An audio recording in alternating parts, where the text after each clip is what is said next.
That one person who ghosted you, lied at work, or played you in a relationship? This video shows you how to see it coming next time. In the next few minutes, I'll give you a single 3-step framework and 3 tiny tests you can use today to stop getting blindsided. Your brain is built for speed, not truth. Speed is killing your accuracy. In plain terms, quick impressions save time and cost you trust in the process.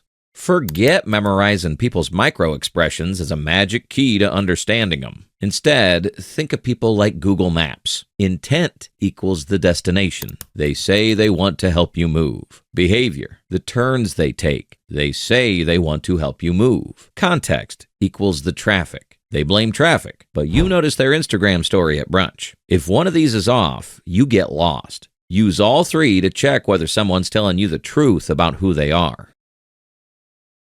If you only remember one thing from today, remember this. Charisma is a mask, and patterns reveal the truth. One smile is noise. One excuse is noise. 10 small broken promises? That's the signal. Watch their micro commitments. Do they answer texts, return small favors, or meet deadlines? That's where honesty lives. People can fake a big show once, but it's harder to fake consistency for months. Your closest coworker always says, "I got you," and does it with warm eye contact. He volunteers to help your project and talks big at meetings. Then deadlines arrive and messages go unread. When you raise the issue, he smiles and blames work. "Crazy week," he claims.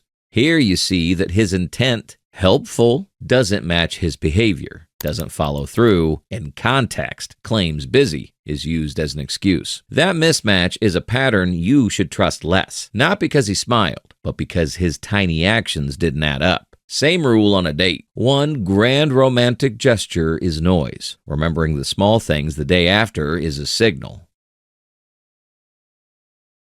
1. Ask this question. What does this person want from me? Ask yourself before you interact.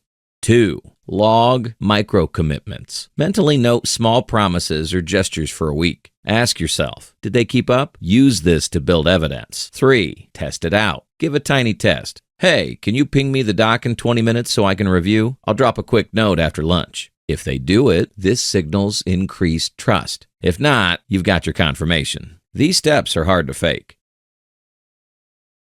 Real memories are messy. Lies are too smooth. You don't need to spot deception with words. Look for information mismatch. When someone lies, their story often lacks the usual friction of real memory. Details don't add up. Odd timing, or overly rehearsed lines. Another giveaway is overqualification. They add unnecessary details to persuade you. Also, watch their timing. If they pause and then restart with a more polished line, that's them building a story or lie. Quick test. Ask for a tiny, obvious detail, like, what color was the car? If they struggle or fidget weirdly, you've found a place where the story falls apart.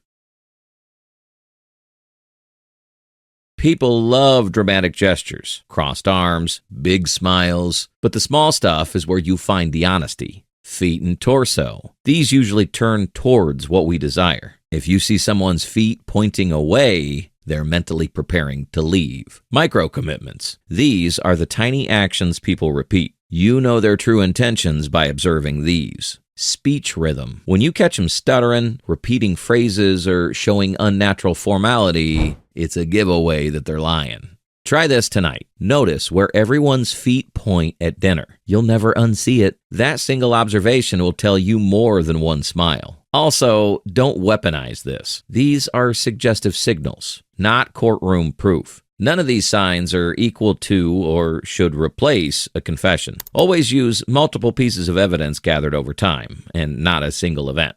One last thing. Stop treating people like puzzles to solve in one sitting. Treat people like short-term experiments. Your job isn't to label someone as good or bad immediately. Instead, your job is to observe patterns. Patterns protect you from wasted trust. When you switch from needing to be right about someone to wanting to test your guess, your social radar improves overnight. You'll get fewer blindsides, fewer awkward confrontations, and more mental energy because you spend less time second-guessing people. Practice this 48-hour experiment. Run the 48-hour truth test. Ask for one tiny favor, time-sensitive and simple. Ask, can you send that file before the hour's up? If they deliver, lean in. If not, that silence is your data. Make it a game. Treat it like an experiment, not an accusation. The point is to collect evidence, not to catch someone out. If you run this test, you'll see people differently in just 2 days, like you've unlocked a cheat code no one else knows.